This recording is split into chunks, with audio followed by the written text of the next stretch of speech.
Hello everyone, welcome back to target for IQ. आजकल हमारे देश की न्यायपालिका काफ़ी चर्चाओं में रह रही है। चर्चा में रहने कारण स्पेशली दो कारण हैं। पहला कारण है कि दिल्ली हाई कोर्ट के जो जज हैं उनके घर पे जब आग लगी थी तो करोड़ों का कैश उनके बंगले से मिला है। तो ये काफ़ी एक चर्चा का कारण हो चुका था बिकॉज सीजीआई साहब ने, हमारे देश के जो सीजीआई साहब हैं, उन्होंने उनका ट्रांसफ़र इलाहाबाद हाई कोर्ट कर दिया था। और अब इलाहाबाद हाई कोर्ट के जितने भी एडवोकेट्स हैं वो सब अब स्ट्राइक पर है कि हम ऐसे जज को अपने इलाहाबाद हाई कोर्ट में नहीं आने देंगे, क्योंकि इलाहाबाद हाई कोर्ट कोई डस्टबिन नहीं है कि जिसका मन चाहे उनको वहां पे ट्रांसफर कर दिया जाए। एक कारण है चर्चाओं का ये। वहीं दूसरा कारण है इलाहाबाद हाई कोर्ट का ही। एक इलाहाबाद हाई कोर्ट के जज हैं जिन्होंने एक केस की सुनवाई के दौरान एक टिप्पणी करी थी। टिप्पणी तो क्या करी थी, जजमेंट ही सुनाया था, जिसमें उन्होंने कहा था कि लड़कियों के ब्रेस्ट को दबाना और पजामे का नाड़ा तोड़ना ये रेप की कैटेगरी में नहीं आता। ना तो इसको रेप माना जाएगा और ना ही इसका रेप का प्रयत्न का कोई अपराध माना जाएगा। तो जब से ये जजमेंट इलाहाबाद हाई कोर्ट के द्वारा सुनाया गया था, और ये सुनाया किनके द्वारा गया था, जस्टिस राम मनोहर नारायण मिश्रा जी के द्वारा सुनाया गया था। जजमेंट सुनाने के बाद काफी इसकी आलोचना भी हुई है, अलग अलग लोगों ने अलग अलग बातें करी हैं। क्या ये बातें हुई, एंड इवन आज जब मैं ये चीज रिकॉर्ड कर रहा हूं, आज ही सुप्रीम कोर्ट ने इस जजमेंट पे भी कुछ कहा है। क्या है सुप्रीम कोर्ट ने क्या कहा है उसको भी हम अच्छे से समझेंगे। चलिए, स्टार्ट करने से पहले एक छोटा सा अनाउंसमेंट। वो स्टूडेंट्स जो एपीओ की तैयारी करना चाहते हैं, भले ही आप उत्तर प्रदेश एपीओ की तैयारी कर रहे हो, बिहार की कर रहे हो या उत्तराखंड की कर रहे हो, इन तीनों स्टेट्स के लिए स्पेसिफिक आपका एपीओ का बैच स्टार्ट हो चुका है। बिकॉज एपीओ के रिलेटेड सुप्रीम कोर्ट में कोई मैटर नहीं फंसा हुआ है। तो जब भी राज्य सरकार इन तीनों स्टेट के रिगार्डिंग कोई भी वैकेंसी निकालेगी तुरंत निकलेगी। हो सकता है तीनों स्टेट्स की कुछ टाइम बाद ही निकल जाए, यानी कि एक एक दो दो हफ्ते का गैप हो। तो आप अगर एपीओ की तैयारी करना चाहते हो तो अच्छे से तैयारी आपकी हो सकती है, क्योंकि स्पेशल बैच हमने लॉन्च किया है। लाइव और रिकॉर्डेड लेक्चर्स आपको मिलेंगे, आपको प्रॉपर टेस्ट सीरीज और नोट्स अवेलेबल कराए जाएंगे। वीकली टेस्ट होता है, यानी कि मंडे से फ्राइडे जो आपको पढ़ाया गया, सैटरडे को उसका टेस्ट कराया जाएगा। ठीक है, जजमेंट्स यहाँ पे डिस्कस होंगे। ऑब्वियस है, आपको जो जो कानून पढ़ाया जाएगा उसके लैंडमार्क जजमेंट्स, लेटेस्ट जजमेंट्स आपसे डिस्कस कराए जाएंगे, जिससे कि आपके प्री के साथ साथ मेंस में भी अच्छी तैयारी हो जाए। ड्यूरेशन इस कोर्स की रहेगी 3 से 4 महीने और 1 साल तक की इसकी वैलिडिटी मिलेगी। तो जो स्टूडेंट्स इंटरेस्टेड हैं, दिए गए नंबर पे कांटेक्ट करके इंक्वायरी ले सकते हैं। चलिए आगे चलते हैं कि हुआ क्या था। देखिए, इलाहाबाद हाईकोर्ट ने जो ये टिप्पणी करी थी ना, इस टिप्पणी के बाद क्या हुआ, पब्लिक को काफी रिएक्शंस आने लगे, क्रिटिसिज्म होने लगा इस जजमेंट को लेकर कि इलाहाबाद हाईकोर्ट के जजमेंट ऐसा निर्णय कैसे सुना सकते हैं, जब एक लड़की के ब्रेस्ट को दबाया गया, साथ ही साथ उसके पजामे का नाड़ा तोड़ा गया। तो ये तो clear cut attempt to rape की श्रेणी में आता है। बट हमारे जज साहब ने यहां पर इनको मना कर दिया है। इवन जो व्यक्ति थे जिन्होंने नाड़ा तोड़ा है, ब्रेस्ट दबाया, उनको पॉक्सो एक्ट के अंतर्गत फॉल कर दिया गया है। पूरा मैटर को अच्छे से समझते हैं, हुआ गया था। यहाँ पे क्या बोला गया जज साहब के द्वारा, उन्होंने बोला है कि माइनर लड़की के जो ब्रेस्ट है उसको दबाना और उस लड़की के पजामे को तोड़ना वो किसी भी प्रकार से रेप या रेप के अटेम्प्ट में नहीं आता। वो जो अपराध आएगा वो आएगा आपके पॉक्सो एक्ट में, और उस अपराध को हम क्या बोलेंगे, एग्रीवेटेड सेक्सुअल असॉल्ट। अब ये बात करते ही देश में काफी क्रिटिसिज्म इनके जजमेंट को लेकर होने लगे थे। अलग अलग पॉलिटिकल लीडर्स, लीगल एक्सपर्ट्स और जो महिलाएं इनकी टिप्पणी, इनके जजमेंट पे टिप्पणी करने लगी, बोलने लगी हैं कि ये जो जजमेंट सुनाया गया है ये किसी भी प्रकार से सेफ नहीं है आने वाली पीढ़ियों के लिए भी। और इवन जो अब प्रक्रिया चल रही हैं, जो केसेस अभी भी चल रहे हैं, उनके लिए भी ये जजमेंट सही नहीं है। ठीक है, आगे चलते हैं। अब एक बार पूरा इंसिडेंट जानते हैं कि केस में हुआ क्या था, यानी कि फैक्ट्स क्या थे, केस के तथ्य क्या थे। अब हुआ ऐसा था कि उत्तर प्रदेश के कासगंज की एक महिला थी, वो अपनी लड़की के साथ सड़क पे जा रही थी। ठीक है, अब उनके ही गांव के दो युवक बाइक से आ रहे थे। युवक ने देखा कि हाँ ये लड़की अपनी माता के साथ जा रही है, तो युवक वहां रुके, बाइक को रोकी और उनकी माँ से कहने लगे कि हम आपकी इस बेटी को गांव छोड़ देते हैं। तो जो माँ थी, उस माँ ने भी सोचा कि हाँ हमारे ही गांव के हैं, परिचित लोग हैं, तो अब मेरी बिटिया को छोड़ देंगे। तो जो लड़की थी उनके साथ बाइक पर बैठ गई। कुछ दूर आगे चल के इन लड़कों ने क्या करा, बाइक रोकी, राइट। और बाइक रोककर एक लड़के क्या करने लगा, जो पजामा पहन रखा था लड़की ने, उसका नाड़ा फाड़ने लगे। दूसरा लड़का क्या करने लगा, उसके ब्रेस्ट को दबाने लगा। ये करते हुए दोनों उस लड़की को खींचते हुए टनल तक लेकर आ गए। इतने में क्या हुआ, वहां थोड़ी देर में ट्रैक्टर पे सवार सेम गांव के दो आदमी जा रहे थे। लड़की वहां पे चिल्ला रही थी तो उन्होंने उसकी आवाज सुनी।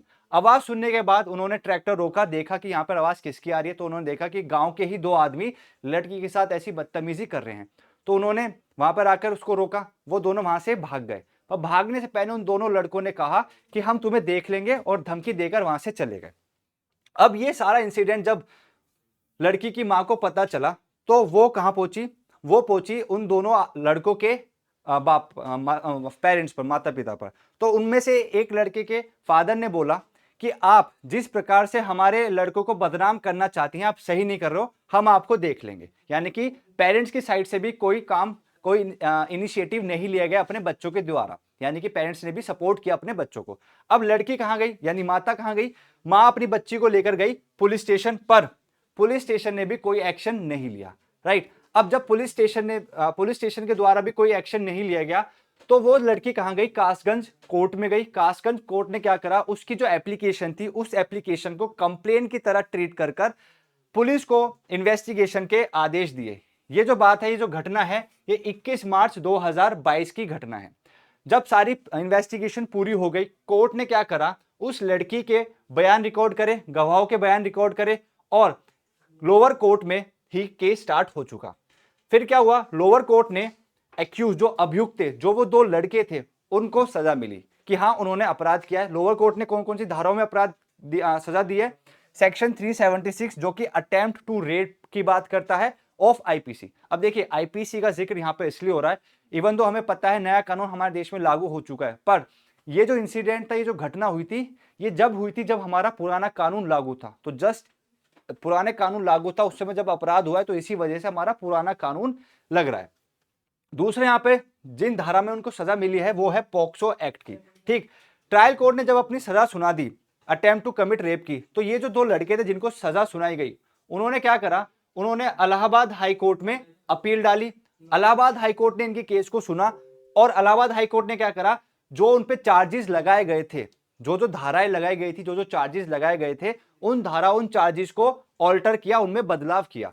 अब बदलाव क्या करा उसको समझते हैं। इलाहाबाद हाई कोर्ट ने कहा है, their actions did not amount to an attempt to rape, यानी कि निचली अदालत ने जो उन्हें सजा सुनाई थी अटेम्प्ट टू रेप की, इलाहाबाद हाई कोर्ट ने बोल दिया कि इन्होंने किसी भी प्रकार का अटेम्प्ट टू रेप का अपराध नहीं किया है, since they had not progressed beyond preparation for the crime. यहाँ पे इलाहाबाद हाई कोर्ट ने बोला है कि देखिए, अपराध करने के लिए प्रिपरेशन करनी है, उसका प्रयत्न करना है, फिर अपराध कर देना है। बट यहाँ पे क्या इलाहाबाद हाईकोर्ट ने अपना रीजनिंग दी है, उन्होंने कहा है कि ये जो 2 लड़के हैं, ये अभी अपनी प्रिपरेशन यानी तैयारी वाले स्टेज पर थे, इन्होंने किसी प्रकार का कोई अपराध नहीं करा। The accused were guilty of aggravated sexual assault under POCSO, not attempt to rape। यहाँ पे क्या हुआ था, निचली अदालत ने उनको 376 यानी अटेम्प्ट टू रेप की सजा दी थी, यहाँ पे इलाहाबाद हाईकोर्ट ने मना कर दिया। बट हाँ, इलाहाबाद हाईकोर्ट ने जो दूसरा अपराध है यानी पॉक्सो एक्ट के अंतर्गत जो सजा दी थी, उसको बरकरार रखा, राइट। तो इलाहाबाद हाईकोर्ट ने बोला कि हाँ, एग्रीवेटेड सेक्सुअल असॉल्ट यानी कि जो पॉक्सो एक्ट के अंतर्गत आता है, इस चीज का अपराध तो इन्होंने किया है। तीसरा, conviction under section 376 was removed and accused were instead convicted under, यानी कि जो 376 के यानी अटेम्प्ट टू कमिट रेप का जो अपराध लगा था, जो सजा का चार्जेस बने थे, उसको हटाकर जो सजा दी गई, वो कौन सी धारा में दी गई, सेक्शन 354 आईपीसी, जो की बात करता है असॉल्ट की या फिर use of criminal force to outrage the women's modesty, यानी कि महिलाओं की लज्जा को भंग करने वाला ये अपराध है, सेक्शन 354 आईपीसी, इसके अंतर्गत उनको सजा मिली है। दूसरा है 354 बी आईपीसी, जो की बात करता है डिसरोब ऑफ वुमेन, यानी कि ऐसा अपराध जब आप महिलाओं को निर्वस्त्र करते हो, उनके कपड़े उतारते हो, तो इस चीज का भी अपराध यानी इस धारा में भी उनको सजा मिली है, और पॉक्सो एक्ट के अंतर्गत भी सजा मिली है। एग्रीवेटेड सेक्सुअल असॉल्ट और पॉक्सो एक्ट, यानी कि इन 3 धाराओं में 354 आईपीसी, 354 बी आईपीसी और पॉक्सो एक्ट के अंतर्गत इलाहाबाद हाईकोर्ट ने इनको सजा दी। अब इलाहाबाद हाईकोर्ट ने ऐसा क्यों करा, उसको थोड़ा समझते हैं। करा इसलिए क्योंकि इलाहाबाद हाईकोर्ट की जो रीजनिंग थी, वो उन्होंने अटेम्प्ट वर्सेस प्रिपरेशन, यानी कि अगर आप अटेम्प्ट करते हो, यानी कि अगर आपका कोई भी कार्य तैयारी के दौरान है और तैयारी के दौरान ही वो रह चुका है, उससे आगे नहीं बढ़ा, तो वो अपराध की श्रेणी में नहीं आता। बट अगर तैयारी कर रही और तैयारी से आप एक स्टेप आगे बढ़ गए हो, तो वो अटेम्प्ट के स्टेज में आ जाता है। तो इलाहाबाद हाईकोर्ट की रीजनिंग यही थी, प्रिपरेशन वर्सेस अटेम्प्ट। तो इलाहाबाद हाईकोर्ट ने क्या बोला है उसको समझते हैं। The key reason behind the court's decision was the legal distinction, यानी कि कानूनी तौर पर जो भेद किया जाता है, डिस्टिंक्शन डिफरेंस किया जाता है आपका अटेम्प्ट और प्रिपरेशन में, वो ही इलाहाबाद हाईकोर्ट की भी रीजनिंग थी। प्रिपरेशन होता क्या है? प्लानिंग और arranging to commit crime, not to take direct action to execute it. देखिए, प्रिपरेशन एक वो कार्य है जब आप पूरी तरीके से सामग्री इकट्ठा करते हो, अपने माइंड को पूरी तरीके से आप एडजस्ट करते हो कि हाँ हमें ये अपराध करना है। अभी आप प्रिपरेटरी स्टेज में हो कि हाँ अगर मुझे इस लड़की के साथ रेप करना है तो आप पूरी तैयारी करोगे, ठीक, वो होता है आपका प्रिपरेशन स्टेज। अब प्रिपरेशन से आप जब आगे एक कदम आगे बढ़ते हो तो वो आपका अटेम्प्ट वाली स्टेज में आ जाता है। ठीक है, अटेम्प्ट क्या है? Taking an overt immediate step towards committing this crime, यानी कि जैसे ही आपकी प्रिपरेशन वाली स्टेज खत्म होती है उसके बाद अब जब अगला स्टेप लेते हो वो आपका अटेम्प्ट वाला स्टेप होता है। तो जहां तक है इलाहाबाद हाईकोर्ट ने की जो रीजनिंग थी वो रीजनिंग यही थी कि आप, यानी वो जो दो लड़के थे जिन्होंने अपराध किया है, वो अभी प्रिपरेशन की स्टेज पर थे, उनका किसी भी प्रकार से जो कार्य था वो अटेम्प्ट की स्टेज में नहीं था। तो जस्ट इस रीजनिंग की वजह से उन्होंने उन दोनों व्यक्तियों को अटेम्प्ट टू कमिट रेप के लिए सजा नहीं पाया, बल्कि पॉक्सो एक्ट के अंतर्गत उनको सजा सुना दी, या फिर 354 बी और 354 आईपीसी के अंतर्गत उनको सजा सुनाई गई है। ठीक है, according to the Allahabad high court accused action remained at the preparatory stage. यहां पे बोला गया कि इलाहाबाद हाईकोर्ट के अकॉर्डिंग जो अभियुक्त थे वो तैयारी वाली स्टेज पर ही थे, उन्होंने किसी प्रकार कोई प्रयत्न नहीं किया, और जस्ट बिकॉज वो तैयारी वाली स्टेज पे थे उनको अटेम्प्ट टू कमिट रेप की सजा नहीं दी जाएगी। अब जब ये जजमेंट सुनाया गया तो काफी रिएक्शंस हमारी पब्लिक की तरफ से आने लगे, जिनमें से एक रिएक्शन था यूनियन मिनिस्टर अन्नपूर्णा देवी। उन्होंने क्रिटिसाइज किया है इस वर्डिक्ट को, यानी कि ये जो जजमेंट सुनाया गया था उसको काफी आलोचना करी है, क्रिटिसाइज किया है। फिर राज्यसभा एमपी जो है स्वाति मालीवाल, उन्होंने तो ये बोला है कि ये जो जजमेंट है ये बहुत ही ज्यादा इनसेंसिटिव है और काफी खतरनाक है हमारे समाज के लिए। ठीक है, she argued that such decision sets A president that could weaken the legal protection of sexual assault survivor. यहाँ पे स्वाति मालीवाल जी ने यह भी कहा है कि इस प्रकार के जो जजमेंट है ये काफी समाज के लिए खतरनाक है। क्यों खतरनाक है? क्योंकि ये जो कानून है, अगर ये कानून बन जाता है, यानी कि अगर सुप्रीम कोर्ट ने भी इस कानून को अपहेल्ड किया, इस कानून को सपोर्ट किया, तो ये कानून बन जाएगा। ऐसे में जो जिन लड़कियों के साथ सेक्सुअल असॉल्ट किया जाता है उन लड़कियों को किसी प्रकार से जस्टिस नहीं मिलेगा, न्याय नहीं मिलेगा। क्यों? क्योंकि जब एक बार हमारा कानून सेट हो चुका है इलाहाबाद हाईकोर्ट के द्वारा भी, और अगर सुप्रीम कोर्ट ने सपोर्ट किया उनके द्वारा भी, तो एक कानून बन जाएगा, ये जजमेंट प्रोनाउंस हो जाएगा, लीगल प्रेसिडेंट हो जाएगा। तो ऐसे में ये समाज के लिए काफी खतरनाक हो सकता है।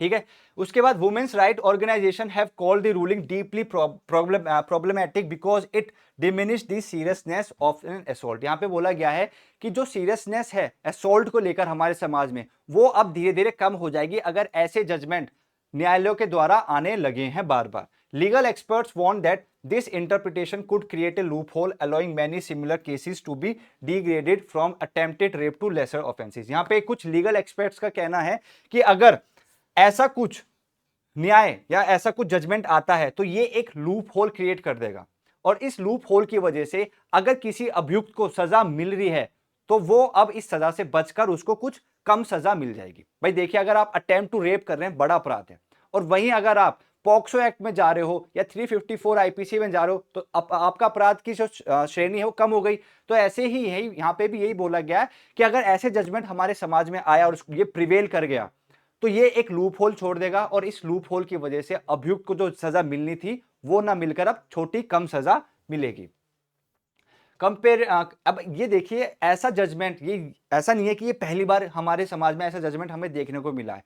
2021 में भी बॉम्बे हाई कोर्ट ने भी ऐसे कुछ एक रूलिंग दी थी जिसमें उन्होंने कहा था कि लड़कियों की ब्रेस्ट को दबाना, बट अगर स्किन टू स्किन आपके टच नहीं हो रही तो वो किसी प्रकार से अपराध की श्रेणी में नहीं आएगा। बाद में जाकर जब matter high court supreme court पहुंचा तो सुप्रीम कोर्ट ने भी आलोचना की थी कि Allahabad high court Bombay high court के जज किस प्रकार ऐसे जजमेंट्स दे सकते हैं। वो तो पढ़े लिखे हैं, ठीक, अलग अलग प्रकार के आपको आर्ग्यूमेंट सुनने को मिलते हैं, आप अपनी रीजनिंग भी लगा सकते हैं, आप अपने जुडिशियल माइंड भी लगाओ, बट इस प्रकार के जजमेंट्स आप कैसे दे सकते हैं? सुप्रीम कोर्ट ने भी आलोचना की थी। और आज की तारीख में जब मैं ये वीडियो बना रहा हूं तो आज भी सुप्रीम कोर्ट ने इस मैटर पे अपना कुछ बात कही है। क्या बात कही है उसको समझते हैं।